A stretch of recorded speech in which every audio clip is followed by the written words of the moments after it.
इस वक्त धूम मची हुई है जिस खबर की, वो ये है कि जम्मू कश्मीर में भारतीय वजीर आजम नरेंद्र मोदी साहब पहुंचे और उन्होंने वहां पर सोनमर्ग जेड मोड़ टनल को इनॉग्रेट किया है। ये इनॉग्रेशन कहा जा रहा है कि स्ट्रेटेजिक इंफ्रास्ट्रक्चर पुश है और इस पर यह भी बात की जा रही है कि पाकिस्तान इसको कैसे देख रहा है। तो साजिद साहब, आप बताइए कि पाकिस्तान इसको कैसे देख रहा है और ये आप कितना सिग्निफिकेंट इवेंट समझते हैं? क्या ये वाकई इंफ्रास्ट्रक्चर स्ट्रेटेजिक इंफ्रास्ट्रक्चर पुश है भारत के लिए?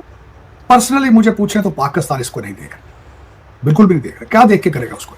देखिए, 4 मील लंबी टनल बनाई जा रही है कि जिसमें खासकर लैंडमार्क और क्रूशल लद्दाख और श्रीनगर, चाहे जितनी भी बर्फ पड़े, उसका राब्ता नहीं टूट सकेगा। फिर आप इस टनल को सिर्फ अकेला ना देखें, वहां मॉल ऑफ दुबई को देखें, वहां रेलवे का सबसे बड़ा ब्रिज देखें। फिर भारत के पास जितना पैसा है और जितना कश्मीर में इस वक्त वो स्पेंड कर रहे हैं, जो नई अपॉर्चुनिटीज बन रही हैं, आपका क्या ख्याल है पाकिस्तान को उस वक्त उस तरफ देखने से कुछ हासिल होगा या देखने की सलाहियत रखता है पाकिस्तान? वहां अफसोस के साथ ये कहूंगा मैं, अफसोस के साथ। आपका सबसे बड़ा मसला इस वक्त क्या, आपने क्या बनाया है? उन्होंने 4 मील लंबी टनल बनाई, आपने 5 स्टार जेल बनाई। अडयाला जेल इस वक्त आपकी सबसे बड़ी प्रोडक्ट है। आपकी वो जेल से बैठ के आपके टीटीपी के साथ जो है वो उनके अलाइनमेंट है। टीटीपी ने ऐलान किया है, मैं जरा बताना चाहूंगा कि आपकी सूरत हाल क्या है। उन्होंने टनल बना ली ना और वहां से उनकी आर्मी भी ट्रैवल करेगी, लोग भी ट्रैवल करेंगे, उनके राब्ते भारत के साथ जो है वो जुड़ चुके हैं। आपके टीटीपी ने ब्रोशर फेंके हैं पाकिस्तान में, पॉम्फलेट फेंके हैं कि जो लोग मिलिट्री के लिए काम कर रहे हैं, उनकी प्रोजेक्ट्स के लिए काम कर रहे हैं, 90 दिन के अंदर अंदर जामें छोड़ दें वहां से, क्योंकि हम उस पर हमले शुरू करेंगे। और उनकी अलाइनमेंट किसके साथ है? पीटीआई के साथ। पीटीआई और टीटीपी सखी बहनें बन चुके हैं। आपकी प्रोडक्ट ये है। आपने 5 स्टार जेल बनाई है, आपकी प्रोडक्ट ये है, जहां पे 70 जो है लोग एक दिन में कैदी को मिलते हैं। दुनिया की कौन सी जेल है ऐसी इंडिया के अंदर, मुझे बताएं, जहां पे कोकोनट वाटर और चिया सीड दिए जाते हैं कैदियों को, और 2-2 मालशीए दिए जाते हैं। ये आपकी प्रोडक्ट ये है। आपके लिए खतरा क्या है? ये आपकी प्रोडक्ट है। आपकी सबसे बड़ा खतरा आज क्या है? शहबाज गिल आपके लिए सबसे बड़ा खतरा है इस वक्त। आपके लिए सबसे बड़ा खतरा है मरवत साहब है। आप कर ट्वीट करके देख लेंगे इस वक्त आपके लोग एक दूसरे की बातें क्या कर रहे हैं। You have been cut off from the world. दूसरी दुनिया से आप बिल्कुल राब्ता कट चुका है, क्योंकि आपके इंटरनल खतरात इतने मौजूद हैं कि आप एक्सटर्नल आप देखने की सलाहियत नहीं रखते उस टनल की तरफ, बिल्कुल देखने से। मैं गारंटी कर देता हूं किसी को पाकिस्तान के अंदर इसका बात का बिल्कुल भिनक भी नहीं हो, क्योंकि अडयाला जेल से जान छूटे। वो आपके 190 पाउंड का जो आज केस था, जिसका फैसला नहीं दिया गया, हर इस वक्त जो हर लौंडा लपाड़ा है, हर टीवी चैनल उसके पीछे बैठा है। किसी को पता भी नहीं कि मोदी साहब ने इसकी इनॉग्रेशन कर दी, पता ही नहीं किसी, कोई पता नहीं। मैं गारंटी कर, पूछ लें आप किसी से बेशक कि क्या आपको पता है कि भारत के अंदर इस वक्त टनल बन के और उसकी स्ट्रेटेजिक लोकेशन क्या है, और वो कश्मीर में उसका आज उसका इंपैक्ट क्या होगा? लद्दाख और श्रीनगर को जोड़ दिया है उन्होंने। वो कश्मीर के अंदर क्या किस तरह दूध की नहरें चल रही हैं। मेरे लिए यह सवाल एज ए पाकिस्तानी अमेरिकन ये है कि आप अपने कश्मीरियों को चुप किस तरह कराएंगे? मेरे लिए क्वेश्चन, ये पाकिस्तान का क्वेश्चन नहीं है, पाकिस्तान के अंदर भी किसी को नहीं पता। सर, वहां पे तो पहले ही प्रोटेस्ट हो रहे हैं, कश्मीर वहां पे तो पहले ही प्रोटेस्ट होते रहते हैं। इस जगह नहीं हो रहे, ये बताएं। डी चौक पर हमले हैं, डी चौक के ऊपर वो गजनवी बन चुके हैं, महमूद गजनवी, रोकने वाले को पूछने वाले ही नहीं। और उन जुलूसों के अंदर, उन हमलों के अंदर अफगानी आ रहे हैं, उनके अंदर अफगानिस्तान के झंडे हैं, तालिबान के झंडे हैं, टीटीपी अंदर घुस के आपको मार रही। मैं अफसोस के साथ ये कहना चाहूंगा, 2500 लोग मरे पिछले साल, 1000 का तो रिपोर्ट कर रहे हैं। 1 नवंबर पिछले नवंबर 2024 के अंदर 170 अटैक्स इन 1 मंथ। और आपको किसी को पता है कि पाकिस्तान किस डायरेक्शन में जा रहा है? 2400-2500 लोग किसी फर्स्ट वर्ल्ड कंट्री में के अंदर मरे हों, वहां क्या हालत होगी। लेकिन आपका लौंडा लपाड़ा पता ही नहीं, उर्दू के अंदर ट्वीटें कर रहे हैं, टिकटॉक के ऊपर मजे ले रहे हैं, सारा दिन स्वाद, सारा दिन। और इसके कसूरवार कौन है? आपको चलाने वाले पता नहीं वो कौन है, आप जिन्नात हैं, कौन है, मुझे तो ये पता नहीं कौन चला रहे हैं। लेकिन जो भी चला रहे हैं वो पाकिस्तान चला नहीं रहे हो, चल नहीं रहा पाकिस्तान चल नहीं रहा, रींग रहा है। पाकिस्तान मिन्नतें कर रहा है कि मुझे गवर्न करो अगर करना चाहते हो। 22,000 ब्यूरोक्रेट जिसके डुअल सिटीजन हो वो चल रहे होते, वो चल रहा है पाकिस्तान। मुझे किसी ने बल्कि कहा है कि जी वो अटक के करीब दरिया के नीचे से इतने टन सोना निकल आया। मैंने कहा किसी को क्या फर्क पड़ता है? वो 22,000 ब्यूरोक्रेट के बच्चों के खर्चों चलेंगे उससे, उस सोने से। वो दुबई और लंदन चला जाएगा सोना, उसका पाकिस्तान के साथ क्या उसका रिलेशनशिप है? कोई रिलेशनशिप नहीं। पहले वहां से गैस निकलती है, तेल निकलता है, कहां जाता है? मिनरल निकल रहे हैं बलोचिस्तान में, ठेके किसके हैं? बताएगा, किसी को पता है? मेरा क्वेश्चन है, सिंध के अंदर शुगर मिलें किसकी हैं? बताएगा। आपकी सिंध की रूलिंग पार्टी है, वहां किसी को इजाजत नहीं है सिंध के अंदर कोई दूसरा शुगर मिल लगा सके। और पता सर, रिकॉर्डिंग का क्या हुआ? और अकॉर्डिंग यही है ना, वो मजाक है ये country. The Pakistan has been a living joke for the world, a living joke. इसमें मैं बताना ये चाहूंगा, इस टनल के स्पेलिंग नहीं आते लोगों को जिन पाकिस्तान के आप बात कर रहे हैं, जो लौड़े लपाड़े हैं। आपको इमरान खान ने छोड़ा तो आप बात कीजिएगा ना। Imran Khan is determined to finish Pakistan, is determined. उसके मैंने कई पूछा है आपके लौंडे लपाड़ों से, कई उससे मैंने क्वेश्चन किया है। एक मिनट के लिए आंखें बंद करो कि इमरान खान साहब वजीर आजम हाउस में बैठे, उनकी कैबिनेट में कौन होंगे? जुल्फी बुखारी साहब होंगे, मुराद सईद होगा, ये जो बच्चा यहां से ये जो यहां बैठा है शहबाज गिल, ये जूनियर ये डिप्टी प्राइम मिनिस्टर होगा। सर ये तो कुछ खबरियां सुना रहे हैं आप इनको। उस्मान बुज़दार साहब के बच्चे आ जाएंगे, कई गोगियां नहीं आ जाएंगी। क्या कहते हैं 3.5 साल क्या देखा आप? 3 करोड़ बच्चा स्कूल नहीं जा रहा है, 7 करोड़ भिखारी हैं, 10 करोड़ तो ये है। कभी आज तक मुर्शद ने इनके बारे में बात की है? मुर्शद के जेल जाने से पहले इनसे पूछा गया था कि आपके बच्चे यहाँ क्यों नहीं एहतजाज कर रहे? मुर्शद ने फरमाया था ये कंट्री उनके लिए सेफ नहीं है। तो मेरे बच्चों को क्यों डी चौक पे बुला के गोलियों के सामने करते हो भाई? पिंकी पीरनी के कितने बच्चे इकट्ठे थे डी चौक पे? ये क्वेश्चन है। आज आप टनल की बातें कर रहे हैं, टनल क्या है? क्या डजंट मैटर। दुनिया तरक्की कर रही है, हमें उससे गर्ज क्या है? दुनिया आर्टिफिशियल इंटेलिजेंस में जाए, दुनिया हाइपर मिसाइल बनाए, दुनिया जो कुछ करे, हमारा उसके साथ क्या relationship? We have nothing to do it. We are attractive board. हम अपने आप को तबाह करके आलिया सांस लेंगे। We don't care. आप टनल बनाएं, आप जहाज बनाएं, आप समुद्र की गहराइयों में जाएं, 6000 मीटर गहराइयों में जाएं, we don't care. We don't care. You are not our competition. Our destiny is Afghanistan, our destiny is Taliban. लोग हमारे पाकिस्तान की सबसे बड़ी मजहबी पार्टी के लीडर का नाम है तालिबान खान, तालिबान खान। हाँ, आप बच्चियों के स्कूल जाने पे पाबंदी लगाएंगे बड़ी जल्दी, आप ये डेस्टिनी है आपकी। स्कूल आप निकालेंगे इनको मदरसों से, ये आपकी डेस्टिनी है। और दूसरा, मैं बल्कि इसी के हवाले से आपको बात करना चाहूंगा, वो बरतानिया के अंदर आज सुबह भी मैं एक आर्टिकल पढ़ रहा था ग्रूमिंग गैंग के बारे में। ग्रूमिंग गैंग चल रही है वक्त, आपके कल्चर के साथ वो जोड़ रहे हैं आपके साथ कि दिस इज व्हाट पाकिस्तान। वो कहते हैं पाकिस्तान में एक हमने यहां से बंदे को डिपोर्ट किया था, he became adviser to the government in the KB, because this is part of your culture. बच्चों को रेप करना, बच्चों के साथ सेक्सुअल इस तरह करना, this is part of your Pakistani culture. तो आप लोगों के सेहत पे कोई असर नहीं है, क्योंकि हम we are different type of people. Our destiny is completely different. We are hypocrites. We are I'm embarrassing के इटर्नल के साथ पाकिस्तान मैं आप और मैं ये बात कर रहे हैं आलिया, मैं गारंटी करता हूं पाकिस्तान में किसी को इटर्नल के बारे में पता नहीं। बिल्कुल सही कह रहे हैं सर। आपने बड़ी दुखती रख पे हाथ रखा है कि वहां के तो मसाइल ही और जब प्रॉब्लम्स ही और हैं, तो इसके ऊपर बात ही कौन करेगा? और जब कोई बात ही नहीं करेगा तो फिर जो मर्जी करते रहे। मैंने आज शाम आलिया कोशिश की है, पाकिस्तान के हर चैनल के ऊपर क्या डिस्कशन चल रही है। सिर्फ $100 मिलियन का जो आज $190 मिलियन पाउंड का जो फैसला नहीं आया, सारे उसको डिस्कस करें, किसी के और कोई बात नहीं। हाँ, उसमें ये बातें हो रही थी कि कल रात को चैटर चल रहे थे जो बाहर बैठे हैं, जो अमेरिका इंग्लैंड के अंदर, ये पीटीआई के जो पहले ही पता चल चुका था, आज इसका फैसला क्यों नहीं है, डील हो रही है, इनको निकाला जाएगा, इनसे कहा बयानियां चेंज करो। आप इमरान खान से आगे चल ही नहीं, बढ़ ही नहीं पा रहे। Country has been stuck on that subject. Country stuck on it, on Imran Khan. सही कह रहे हैं exactly।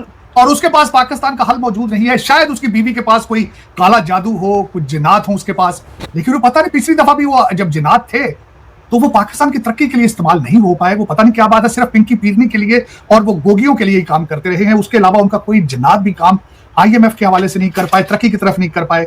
दुख के साथ मैं ये कहूंगा कि इस वक्त दुनिया के मसाइल क्या है। आज मैं बल्कि क्योंकि मैं वाशिंगटन DC से इस वक्त बात कर रहा हूं, मैं वाशिंगटन DC के बारे में बात करना चाहूंगा कि यहाँ पे क्या हो रहा है इस वक्त। जो आपका NSA है, पिछला भी और नया भी, दोनों रेड क्लिफ, वो सारे सीज फायर के पीछे भाग रहे हैं। दोहा और इजराइल के अंदर उनके दौरे चल रहे हैं।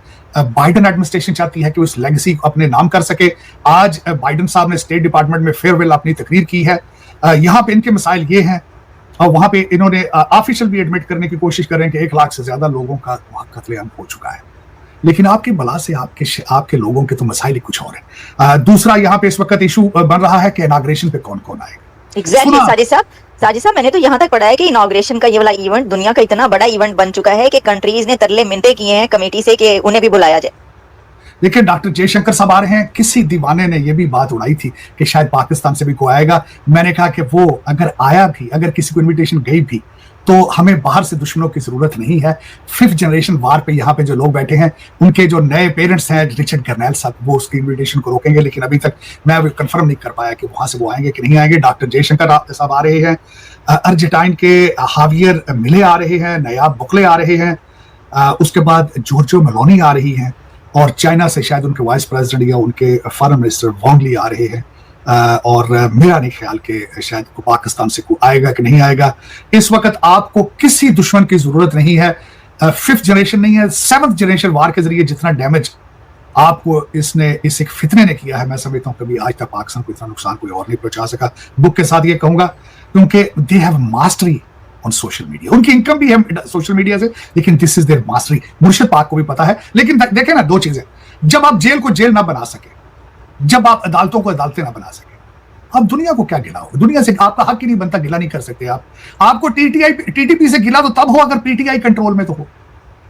टीटीपी तो अफगानिस्तान में बैठी है, जो अडयाला जेल में बैठे हैं, आप उनको कंट्रोल करने की सलाहियत ना रखते हो, पेशावर को, लकी मरवत को, इन चीजों को कंट्रोल करने की सलाहियत ना रखते हो, तो अफगानिस्तान पे क्या गिला होगा? You don't have right to do that. अच्छा साजिद साहब, ये भी बातें चल रही हैं कि ऐसा ना हो कि ट्रम्प की इनॉग्रेशन में खान साहब को इनवाइट कर लिया जाए, पता चले कि इमरान खान को इनविटेशन चला गया, फिर क्या होगा सर?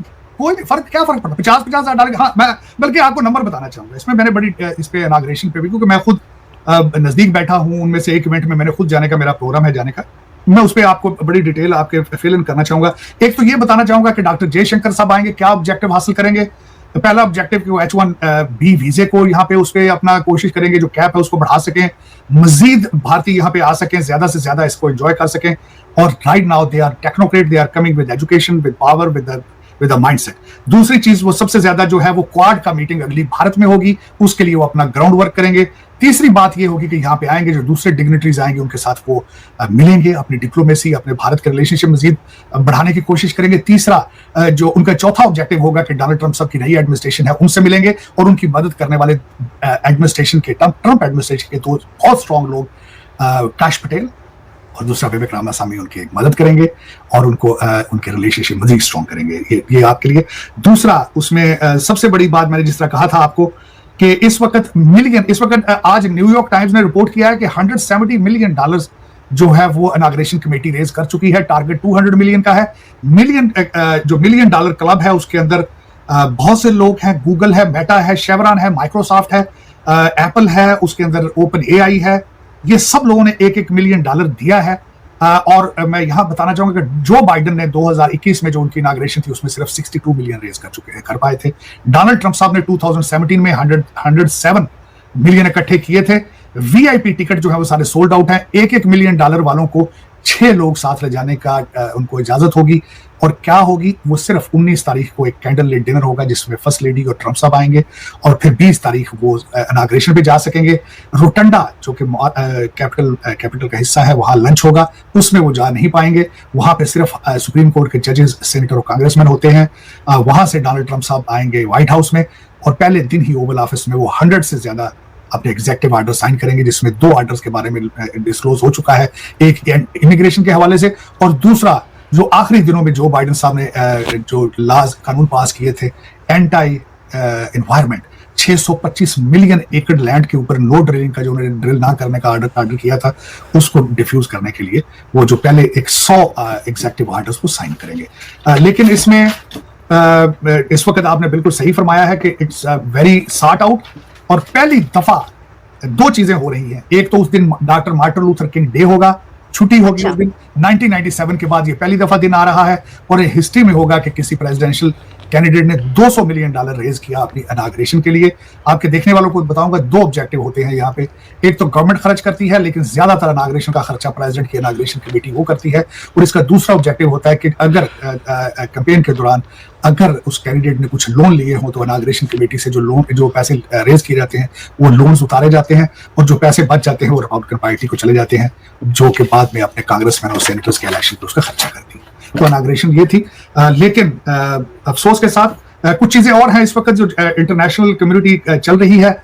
यूक्रेन के साथ बातें हो रही हैं, उसको इलान मस्क देख रहे हैं। Elon Musk is talking to Putin साहब मुसलसल नॉन स्टॉप, क्योंकि डोनाल्ड ट्रंप साहब की ख्वाहिश है कि 20 जनवरी से पहले वहां पे जंग बंदी हो, सीज फायर हो, जिस तरह गाजा में है।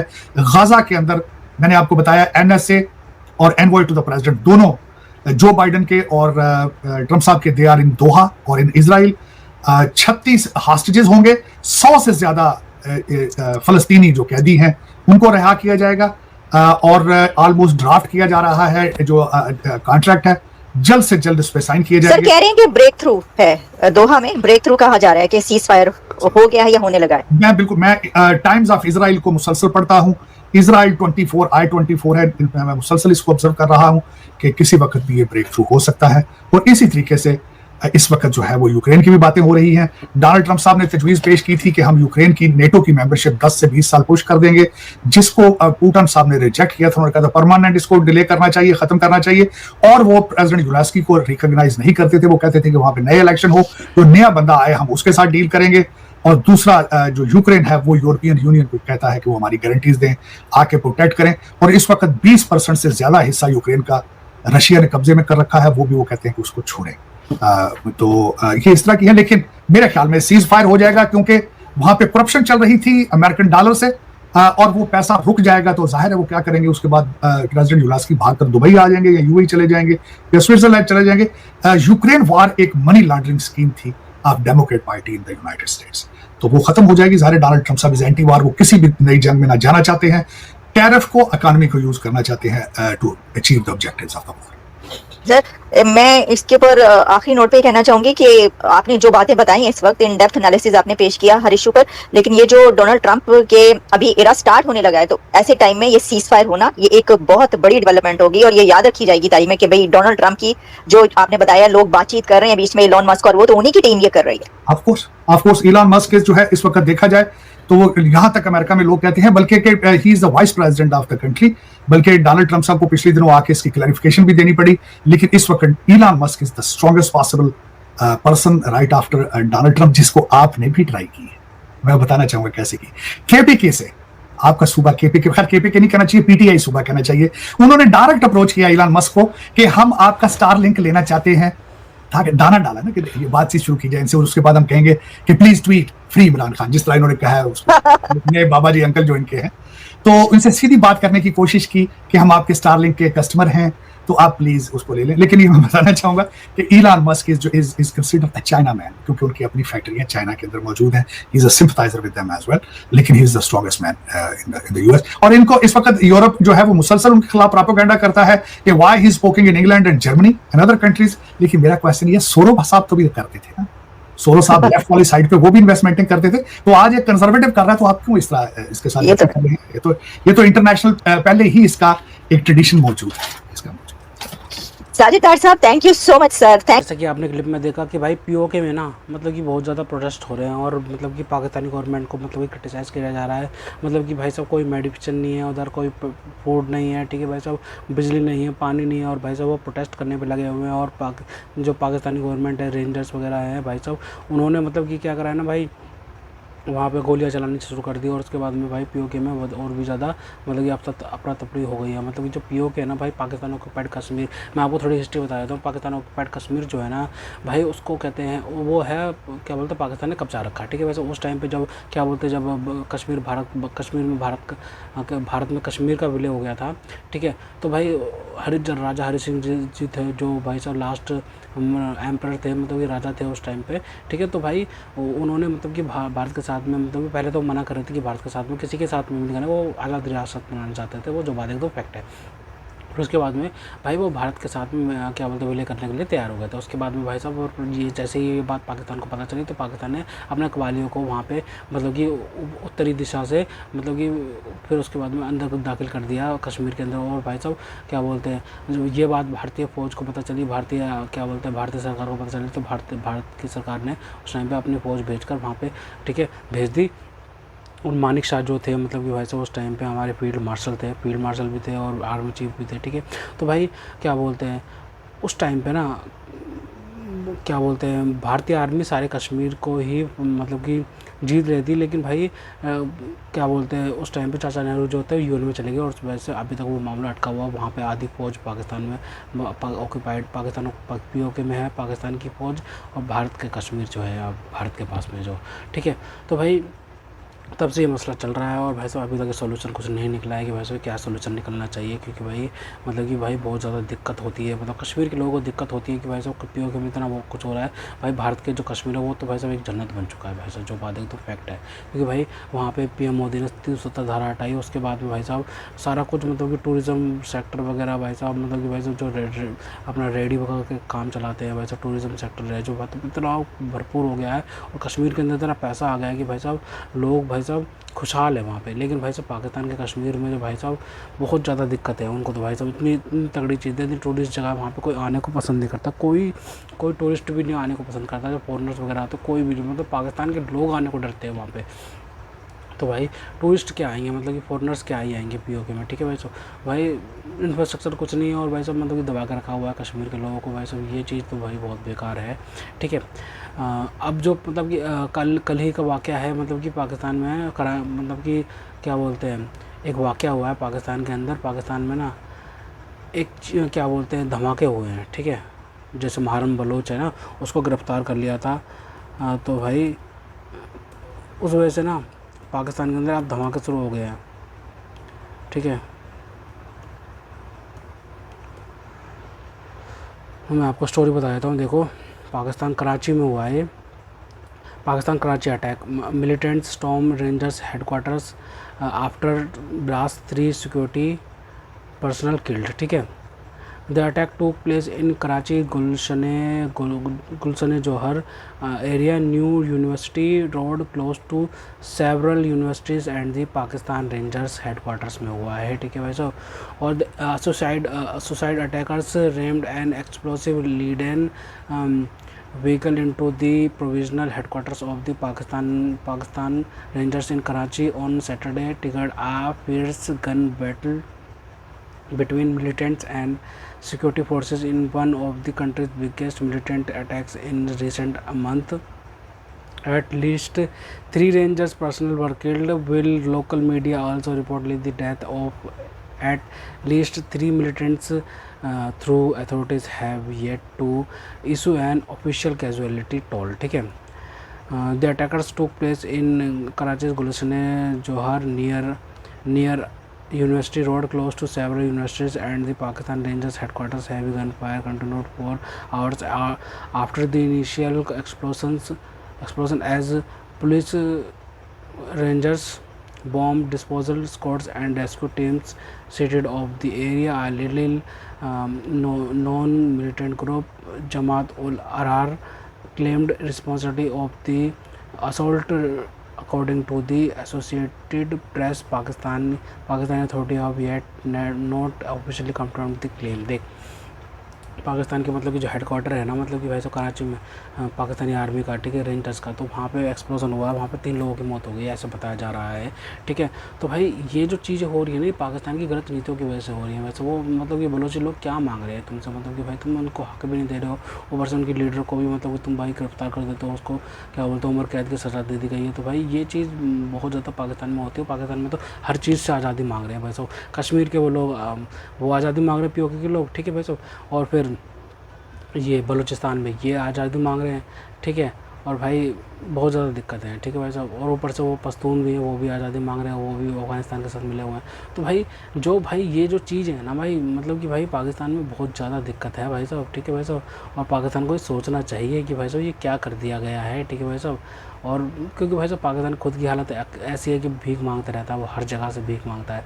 तो भाई वो खुद का क्या करेगा, खुद का नहीं कर सकता, वो दूसरा क्या करेगा। तो हम इस पर नज़र बनाए रखेंगे। आप हमारे चैनल को सब्सक्राइब कर दीजिएगा और लाइक भी कर दीजिएगा। तो दोस्तों अगर आपको हमारी वीडियो पसंद है तो कम से कम व्हाट्सएप जरूर शेयर कीजिएगा। साथ साथ चैनल को सब्सक्राइब करके हमारा मनोबल जरूर बढ़ेगा, ताकि हम आपके लिए ऐसे ही मनोरंजन वीडियो बनाते रहें। तो ऐसा मिलता है आप सब वीडियो में, तब तक ले जय हिंद।